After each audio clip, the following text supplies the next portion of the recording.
Shalom, selamat pagi, salam sejahtera bagi kita semua.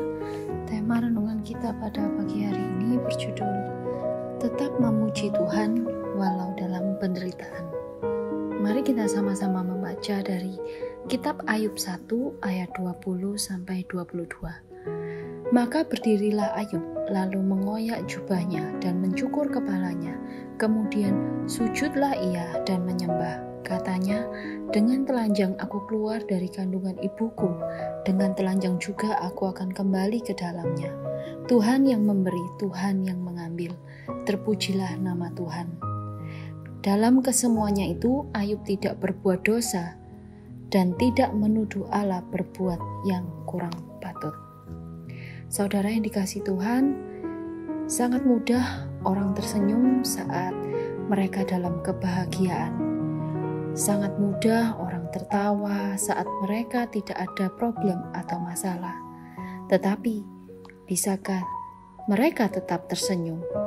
Bisakah mereka tetap tertawa dan bersyukur walau dalam penderitaan? Mari kita sama-sama belajar dari Ayub. Ayub adalah laki-laki dari tanah Uz. Dituliskan bahwa Ayub ini adalah orang yang saleh, orang yang jujur, orang yang takut akan Allah, menjauhi kejahatan, orang yang kaya raya.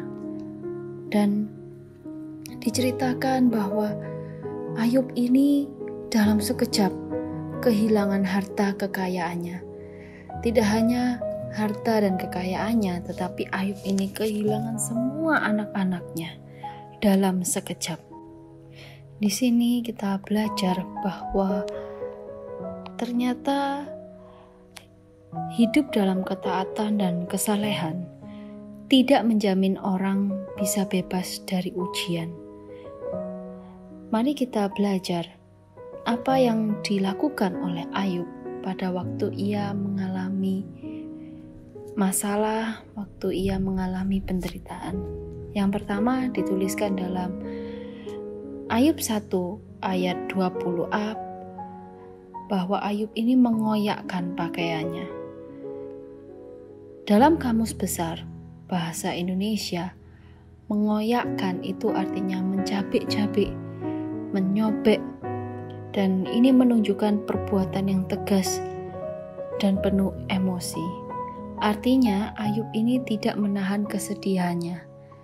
Ia mengalami kesedihan yang mendalam seperti manusia pada umumnya. Kemudian Ayub juga mencukur kepalanya, di mana ini adalah tanda kesedihan dan tanda perkabungan yang lazim dilakukan oleh orang-orang pada zaman Ayub. Kemudian Ayub sujud dan menyembah. Di sini arti dari sujud dan menyembah adalah bersujud atau menundukkan diri, di mana ada sikap penyerahan total dan penghormatan yang amat dalam kepada Tuhan. Ayub merespon dengan pengakuan terhadap otoritas pada kedaulatan Tuhan. Ayub tidak menyalahkan Tuhan atas apa yang terjadi, dan Ayub juga menyadari bahwa segala sesuatu yang ada dalam hidupnya adalah kepunyaan Allah. Seperti yang tertulis dalam Kitab Ayub 1 ayat yang ke-21, bahwa dengan telanjang aku keluar dari kandungan ibuku, dengan telanjang juga aku akan kembali ke dalamnya. Di situ kita bisa belajar bahwa manusia tidak memiliki apapun pada saat ia lahir. Begitu juga ketika manusia sudah meninggal, manusia juga tidak membawa apapun. Ayub menyadari akan kedaulatan Tuhan, di mana Tuhan memiliki otoritas tertinggi sebagai pencipta dan berkuasa atas segala sesuatu. Ayub menghadapi segala sesuatu ujian dalam hidupnya dengan mengutamakan iman, bukan perasaan. Walaupun ia kehilangan semuanya, ia tidak membiarkan perasaannya ini berlarut-larut dalam kesedihan. Ayub tetap percaya kepada Tuhan. Mengapa kita tidak boleh percaya kepada perasaan kita sendiri. Karena perasaan manusia ini dapat berubah-ubah. Jadi mari kita tidak boleh berlarut-larut dalam perasaan sedih kita. Sedih itu boleh, itu adalah perasaan yang wajar, manusiawi. Tapi janganlah kita sampai larut dalam kesedihan itu. Dan Ayub juga menyadari dan memahami bahwa memuji dan menyembah itu harus dalam segala keadaan, di mana sikap penyembahan kita seharusnya itu tidak dipengaruhi oleh situasi dan kondisi apapun. Dalam kondisi yang baik, kita memuji dan menyembah Tuhan. Dalam kondisi yang tidak baik, kita tetap harus memuji dan menyembah Tuhan.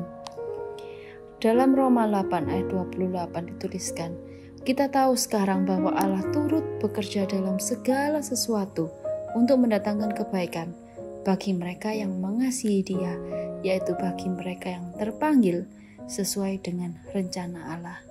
Mari kita percaya bahwa segala sesuatu yang terjadi dalam hidup kita, itu ada Allah yang turut bekerja.